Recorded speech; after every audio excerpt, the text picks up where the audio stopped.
Programme میں ایک دفعہ پھر خوش آمدید کہتے ہیں ناظرین آپ کو. آج ہم ڈسکس کر رہے ہیں میڈیا کے حوالے سے. کل پریس فریڈم ڈے بھی تھا, اس حوالے سے بات ہو رہی ہے. سیٹھی صاحب, ابھی پاکستان پیپلز پارٹی کی آپ نے بات کی, آپ نے مختلف ادوار دیکھے ہیں. بھٹو صاحب کا وقت دیکھا اور آپ نے کہا آپ کو بڑا رگڑا بھی لگا, اور اس وقت یہ تھا کہ کوئی لکھ نہیں سکتا تھا اخباروں میں.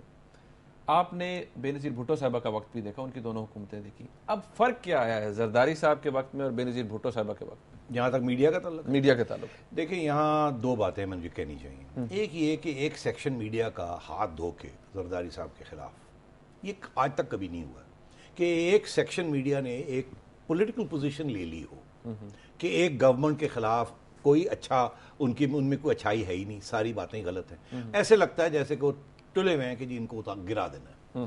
یہ آج تک کبھی نہیں ہوا, اور یہ بہت اہم بات ہے کہ آپ پوزیشنز ایشوز کے اوپر لینی چاہیے, مگر یہاں پوزیشن لی ہوئی اینٹی گورنمنٹ, ایک گورنمنٹ کے خلاف, رائٹ اور رانگ. یہ بڑی دلچسپ بات ہے. اس کا یہ مطلب ہے, اور وہ بڑا پاورفل میڈیا گروپ ہے, اس کا یہ مطلب ہے کہ media is now a political player.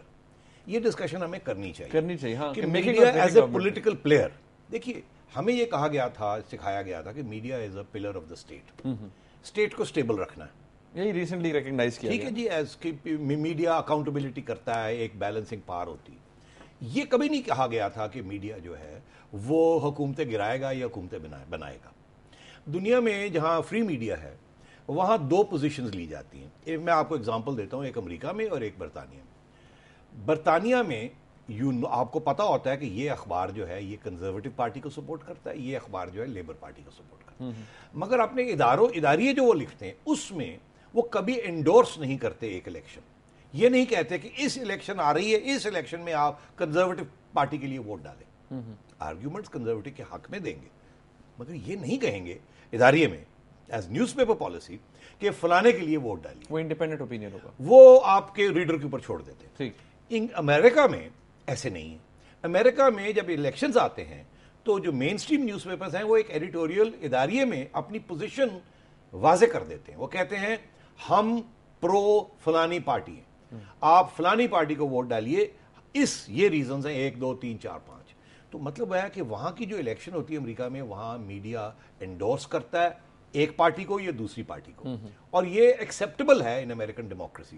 جیسے امریکن ڈیموکریسی میں ایکسیپٹیبل ہے کہ پارلیمنٹ کے اندر لابیسٹس ہوتے ہیں جو کہ رائٹ اور رانگ اپنی پوزیشن جو ہے وہ سینیٹرز کو اور کانگریس مین کو اپنی پوزیشن بتاتے ہیں. بزنس کے لابیز ہیں, میڈیا کے لابیز ہیں, ہر گروپ کا اپنی لابیسٹس ہوتے ہیں جو اپنے انٹرسٹ کو برقرار رکھنے کے لیے, بڑھانے کے لیے ان کو بنایا جاتا ہے. رائٹ اور رانگ وہ بریفس لے کے پھرتے رہتے ہیں. ہمارے ڈیموکریسیز میں لابیزم کی کوئی گنجائش نہیں ہے, اور انفیکٹ یہاں اگر کوئی لابیسٹ بن جائے انوفیشلی تو لوگ کہتے ہیں یار وہ تو ٹاؤٹ ہے. یہاں بالکل لابیسٹس کو نیگیٹو ایک امیج دیا جاتا ہے. اگر میں کل چلا جاؤں ایز اے لابیسٹ کمپنی یہاں کھول لوں اور جا کے اور ایک کسی بینک کی حمایت کرنی شروع کر دوں کھڑے ہو کے وہاں, تو وہ کہیں گے یہ تو ٹاؤٹ ہے, یہ تو کمیشن لینے آیا ہے یہاں. حالانکہ امریکہ میں یہ لیگلی الاؤڈ ہے. اچھا, اسی طریقے کے ساتھ امریکہ میں وہ انڈورس کرتے ہیں الیکشنز, برطانیہ میں نہیں کرتے. ہمارے ہاں کیا ہوتا ہے, ہمارے ہاں بھی ہم انڈورس نہیں کرتے ایک پارٹی کو, کسی جیسے ہم برٹش سسٹم کو فالو کرتے ہیں, مگر ہم اپنی جو لائکس اینڈ ڈس لائکس ہیں وہ ایک پارٹی کے لیے دکھا دیتے ہیں. یہاں اب صورتحال یہ ہے کہ ایک نئی سچویشن ڈیولپ ہو رہی ہے کہ میڈیا آفیشلی تو اپنی پوزیشن انڈورس نہیں کر رہا ہے ایک پارٹی کے حق میں یا دوسری کے خلاف, مگر ایکچولی وہ جو پالیسیز اختیار کی جا رہی ہیں وہ اتنی واضح طور پہ وہ ون سائیڈڈ ہیں. تو میں یہ کہہ رہا ہوں کہ میڈیا, اب پرانے زمانے میں ہم بات کرتے تھے ٹروئکا کی کہ جی ایک پریزیڈنٹ کے پاس پاور ہے, ایک آرمی چیف کے پاس پاور ہے اور ایک ایگزیکٹو کے پاس پاور ہے. جوڈیشری کو کہتے تھے کہ وہ تو ایگزیکٹو کے ساتھ ملی ہوئی, اور میڈیا کو کوئی خاص لفٹ نہیں کراتے تھے بیکاز میڈیا انڈیپینڈنٹ نہیں تھا. اب کیا ہوا, اب پریزیڈنٹ پرائم منسٹر ایک ہو گئے تو وہ ٹروئکا والا بات ختم ہو گئی, آرمی چیف اپنی جگہ پہ ہے. تو اب وہ تو ٹروئکا میں اب تیسری فورس کون سی؟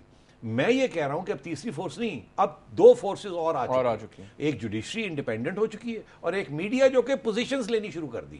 اور میں یہ سمجھتا ہوں کہ اگر یہ جوڈیشری انڈیپینڈنٹ رہی تو پھر تو یہ تھرڈ ٹروئکا کا ایلیمنٹ نہیں بنے گی. اگر یہ انڈیپینڈنٹ نہ رہی اور پارٹی پولیٹیکل بن گئی کہ ایک پارٹی کے حق میں اور دوسری پارٹی کے خلاف, تو یہ بھی اس جو آج کل کا جو پریڈومیننٹ میڈیا ہے یہاں کا, یہ بھی پھر پلیئرز بن جائیں گے. تو ہم نے یہ دیکھنا ہے کہ ٹروئکا ایکسیپٹیبل نہیں ہے, ڈویلٹی آف پاور بھی ایکسیپٹیبل نہیں ہے.